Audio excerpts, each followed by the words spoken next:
강남의 고요한 어둠 속에서 시계의 초침 소리가 더 느리게 느껴졌다. 은지는 자신의 잘 정리되고 예측 가능한 삶이 이렇게 파괴적인 감정의 소용돌이에 휘말릴 줄은 상상조차 하지 못했다. 밖에서는 도시의 화려한 불빛이 창문에 반사되었지만 안에서는 마치 어두운 동굴에 갇힌 것처럼 느껴졌다. 이런 비극이 시작된 그날은 너무나도 평범하게 시작되어 나중의 결말을 생각하지 않는다면 웃을 수도 있을 정도였다. 모든 것은 겨울의 차가운 밤, 은지와 그녀의 남편 민호가 오랜 친구인 승호와 지연과 함께 몇 년간 자주 찾던 이태원의 아늑한 레스토랑에서 저녁을 먹고 있던 때로 거슬러 올라간다. 두 커플의 관계는 항상 웃음과 상호 지원, 그리고 평범한 친구들 사이에서 보기 드문 친밀함으로 가득 차 있었다. 저녁 식사 중 와인잔을 기울이며 일과의 어려움에서부터 휴가 계획에 이르기까지 다양한 주제를 이야기하던 중 승호가 분위기를 미묘하게 바꾸는 말을 꺼냈다. 혹시 커플 교환이라는 거 들어본 적 있어요? 그의 질문은 너무나도 자연스러워 은지는 잠시 농담인 줄 알았다. 그러나 지연의 미묘한 미소는 그것이 단순한 농담이 아니라는 것을 암시하고 있었다. 항상 신중한 편이었던 민호는 놀란 표정을 지었지만 불편함은 보이지 않았다. 은지는 뺨이 빨개지는 것을 느끼며 머릿속에서 복잡한 생각들이 소용돌이치는 것을 애써 감추려 했다. 승호는 제주도의 한적한 별장으로의 여행에 대해 가볍게 설명을 이어갔다. 그곳은 전통적인 관계의 경계를 넘나드는 경험을 원하는 커플들이 모이는 장소로 알려져 있었다. 그의 말은 자연스럽게 흘러나왔지만 은지는 승호와 지연의 눈빛에서 그것이 단순한 제안 이상의 것일 수도 있음을 느꼈다. 집으로 돌아가는 길, 은지와 민호 사이의 침묵은 거의 손에 잡힐 듯 무거웠다. 저녁 식사 후에 둘 사이가 조용한 것은 드문 일이 아니었지만 이번에는 달랐다. 마침내 민호가 침묵을 깼다. 그 사람들이 진짜 그런 걸 한다고 생각해? 그의 목소리는 차분했지만 그 속에는 진지한 호기심이 담겨 있었다. 은지는 즉시 대답하지 않았다. 대신 창밖을 바라보며 서울의 불빛이 흐릿하게 지나가는 것을 가만히 바라보았다. 잘 모르겠어. 커플마다 나름의 규칙이 있는 거겠지? 그녀의 대답은 모호했지만 목소리 속의 긴장감을 감출 수는 없었다. 그 후 며칠 동안 이 주제는 그들의 일상 속에서 미묘한 불편함으로 떠돌았다. 이 대화는 구름처럼 그들 위에 머물렀고 결국 민호가 드물게 보이는 대담한 태도로 새로운 무언가를 탐험하는 것이 그들의 관계에 새로운 불꽃을 불어넣을 수 있다고 제안했다. 은지는 충격을 받았다. 민호가 항상 자신보다 더 모험적이라는 것을 알고 있었지만 이번 제안은 그녀가 생각했던 모든 경계를 넘는 것처럼 보였다. 몇 주간의 논의와 망설임 끝에 그들은 결국 시도해보기로 결정했다. 서로 존중하며 완전한 투명성을 유지하고 조금이라도 불편함을 느끼면 즉시 그만두기로 한 명확한 규칙을 세웠다. 장소 선정도 신중히 이루어졌다. 그들은 경기도 산속의 전통 한옥마을에 있는 한적한 리트리트를 선택했다. 이곳은 사회의 호기심 어린 시선에서 멀리 떨어져 사생활과 안전을 보장받을 수 있는 환경을 약속했다. 그들이 도착한 밤, 은지는 그곳의 고요함에 감탄하지 않을 수 없었다. 종이 등불이 안뜰을 부드럽게 비추고 공기에는 소나무와 꽃의 향기가 가득했다. 승호와 지연은 이미 도착해 있었고 따뜻한 미소로 그들을 맞이했다.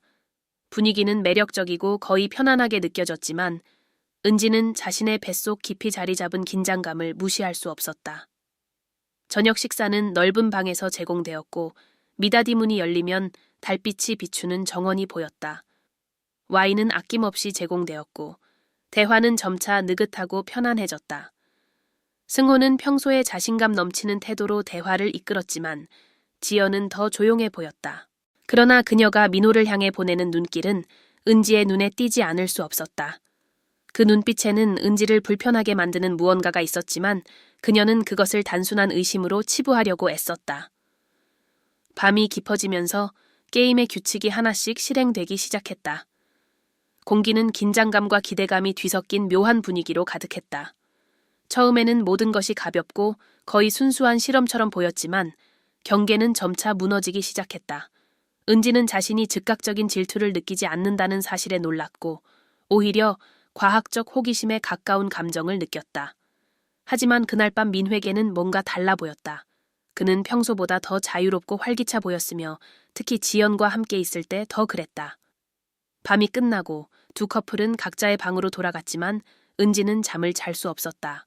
옆에 누운 민호는 그녀의 불안감을 전혀 모르는 듯했다.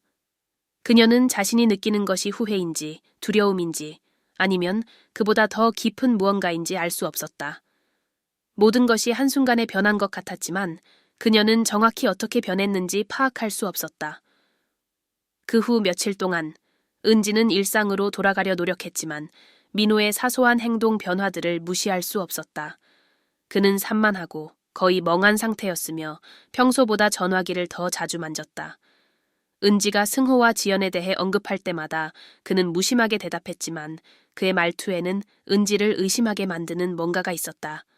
어느 날 밤 민호가 샤워를 하는 동안 그의 전화기가 테이블 위에서 진동했다. 지연에게서 온 메시지였다. 은지의 심장이 미친 듯이 뛰기 시작했다. 그녀는 잠시 망설이다가 메시지를 열어보았다. 그녀가 읽은 단어들은 마치 발밑에 땅이 무너지는 듯한 충격을 주었다. 민호와 지연 사이의 대화는 그들이 몰래 만남을 지속해왔음을 분명히 보여주고 있었다. 은지는 숨을 쉴 수 없을 정도로 충격을 받으며 메시지를 읽어 내려갔다. 단지 메시지 내용 때문만이 아니라 각 단어에 내포된 의미 때문이었다. 생생하게 묘사된 만남, 친밀한 순간의 회상, 그리고 무엇보다 비밀스럽게 자라난 공모 같은 감정.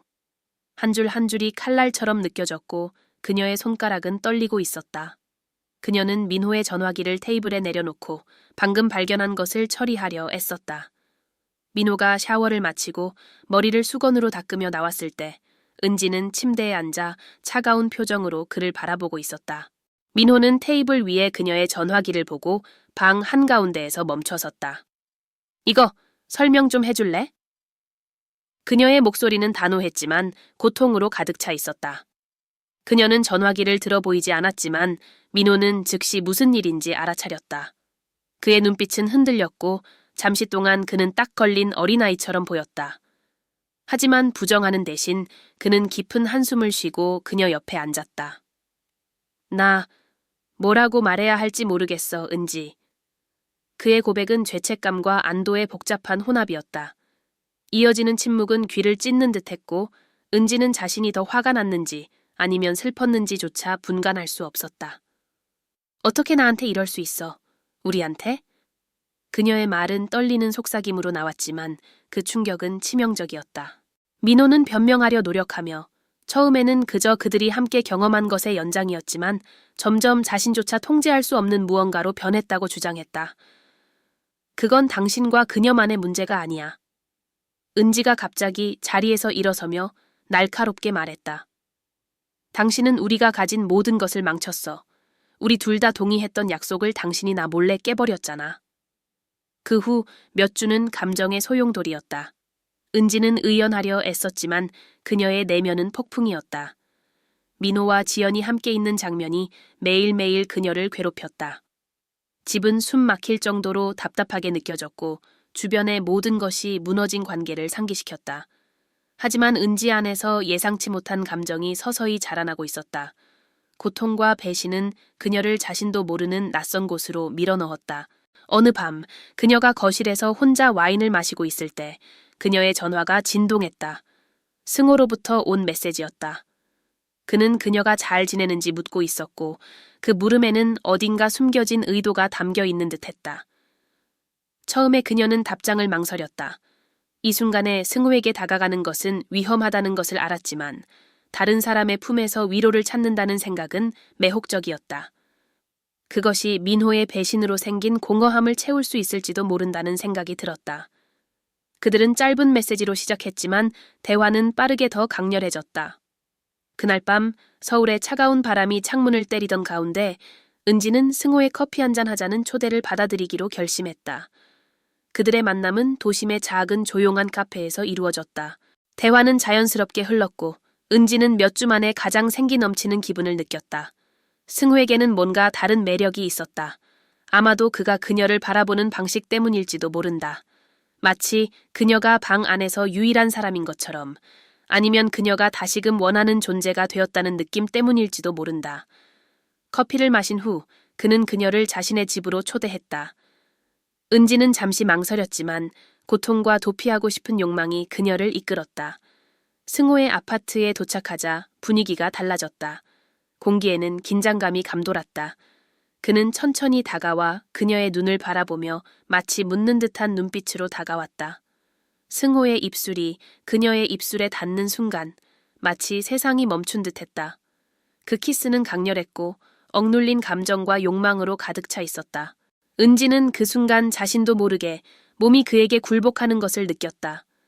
마치 그동안 억눌렸던 고통과 좌절을 한꺼번에 풀어내는 것 같았다. 그의 손길은 달랐다. 더 단단하고 자신감 있게, 마치 그녀가 필요한 것을 정확히 알고 있는 듯했다. 그날 밤은 감정의 소용돌이였다. 모든 손길과 움직임은 그녀가 여전히 원하는 존재이고 고통 너머의 감정을 느낄 수 있다는 것을 확인시켜주는 듯했다. 하지만 동시에 승호와 함께 있는 매 순간이 그녀를 여기까지 몰고 온 배신을 상기시켰다. 그것은 단순한 쾌락 이상의 것이었다. 그녀 자신을 다시 찾기 위한 몸부림이었다. 아침이 되자 은지는 천장을 바라보며 생각에 잠겼다. 승호는 그녀 옆에서 자고 있었고 그녀는 어쩌다 이 지경까지 오게 되었는지 스스로에게 물었다. 한편으로는 복수한 것 같은 기분이 들었지만 다른 한편으로는 여전히 가슴속 깊이 남아있는 고통이 사라지지 않을 것임을 알고 있었다. 그날 아침 승호의 아파트를 떠날 때 은지는 묘하게 갈라진 감정을 느꼈다. 그 밤은 해방감과 동시에 위험한 길로 들어선 것 같은 느낌을 남겼다. 집으로 돌아가는 길 내내 그녀의 머릿속은 승호의 강렬한 손길과 여전히 열린 상처처럼 아픈 민호의 배신 사이를 오갔다. 집에 도착했을 때 민호는 부엌 테이블에 앉아 전화기를 들여다보고 있었다. 그는 그녀의 늦은 귀개에 놀라지 않는 듯 보였지만 공기 중에는 그녀가 알 수 없는 무언가가 감돌고 있었다. 오늘 밤 나갔었네. 그는 중립적인 톤으로 말했다. 그러나 그 말은 신중히 조절된 것처럼 들렸다. 그리고 당신은 계속 지연과 만나고 있지. 그녀는 단호하게 응수했다. 민호는 한숨을 쉬며 머리를 쓸어 넘겼다. 그는 뭔가를 말하려는 듯 했지만 고심하는 기색이 역력했다. 은지, 너한테 할 말이 있어. 그는 말을 멈췄고 둘 사이의 공기는 더욱 팽팽해졌다. 지연이 임신했어. 그의 말은 폭탄처럼 떨어졌다. 은지는 발밑에 땅이 무너지는 것 같은 기분을 느꼈다. 뭐라고? 그녀의 목소리는 불신과 분노가 뒤섞인 비명이었다. 그리고 그게 당신 아이라고 생각해? 그래. 그는 그녀를 쳐다보지 못한 채 낮은 목소리로 대답했다. 하지만 계획된 건 아니었어. 끔찍한 실수였어. 은지는 몇 걸음 뒤로 물러섰다. 그녀는 방금 들은 말을 처리하기 위해 거리를 둘 필요가 있는 것 같았다. 모든 고통과 배신, 그리고 굴욕이 그녀 안에서 하나로 합쳐져 곧 폭발할 듯했다. 그 후 며칠 동안 은지는 감정의 나락으로 빠져들었다. 명확한 규칙에 공유된 경험은 모든 것을 파괴하는 혼란으로 변해버렸다. 그녀는 민호와 멀어졌지만 여전히 승호를 비밀리에 만나고 있었다. 그는 그녀가 겪고 있는 혼란을 유일하게 이해해주는 사람처럼 느껴졌다. 그러나 그때 예상치 못한 일이 벌어졌다. 추운 밤, 은지와 승호가 처음 만났던 그 카페에서 다시 함께 있을 때 지연이 나타났다. 그녀의 존재는 어두운 기운을 띠고 있었고 은지는 심장이 미친 듯이 뛰는 것을 느꼈다. 네가 모든 걸 빼앗아 갈 수 있다고 생각하지, 그렇지? 지연은 은지를 뚫어지게 쳐다보며 말했다. 그녀의 목소리에는 분노와 절망이 뒤섞여 있었다. 은지가 대답하기도 전에 지연은 말을 이어갔다. 민호는 이제 내 거야. 그리고 네가 승호가 네 편에 설 거라고 생각한다면 정말 큰 착각이야. 진실을 알게 되면 말이야. 은지는 피가 얼어붙는 듯한 느낌을 받았다. 진실? 지연이 알고 있는 그 무언가는 무엇일까? 승호의 표정도 달라졌고 그 또한 혼란스러워 보였다. 그리고 지연은 마지막 퍼즐 조각을 테이블 위에 던지듯 말했다. 승호와 민호가 모든 걸 계획했어. 처음부터. 커플 교환, 메시지, 심지어 만남까지. 그들은 우리가 서로를 망가뜨릴 거란 걸 알고 있었어. 그리고 이제 그들은 원하는 걸 얻었지. 그 말은 마치 복부를 강타하는 펀치처럼 공기 중에 울려 퍼졌다. 은지는 승호를 바라보며 간절히 부정해 주기를 바랐지만 그의 침묵은 귀를 찢는 듯한 확인이었다. 그녀가 다시 세우고 있다고 믿었던 모든 기반이 더 큰 강도로 무너져 내렸다. 그녀가 사랑했던 민호와 위로를 받았던 승호가 병든 게임 속에서 모든 사람을 조종하고 있었다. 그들은 지연과 은지의 약점을 알고 있었고 그들의 욕망을 이용해 감정을 채스말처럼 사용했다. 은지는 자리에서 일어섰다. 눈물이 터질 듯 했지만 분노가 그녀를 단단히 붙들어 주었다. 아무 말도 하지 않은 채 그녀는 카페를 나와 지연과 승호를 뒤로 남겼다. 그날 밤은 전환점이 되었다. 그녀는 이제 자신 외에는 믿을 사람이 없다는 것을 깨달았다. 그 후 며칠은 고독했지만 동시에 깨달음의 시간이었다. 은지는 더 이상 그 남자들이 자신의 삶을 좌우하게 두지 않기로 결심했다.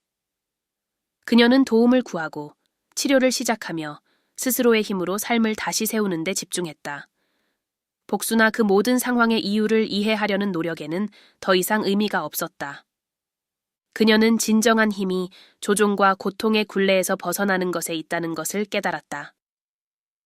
몇 년이 지난 후 은지는 그 시절을 돌아보며 그것이 쓰디쓴 교훈이었지만 반드시 필요한 경험이었다고 생각했다. 그녀가 믿었던 사랑은 환상과 거짓 위에 세워져 있었다. 그러나 그녀가 된 여성은 강하고 독립적이며 무엇보다도 자유로웠다.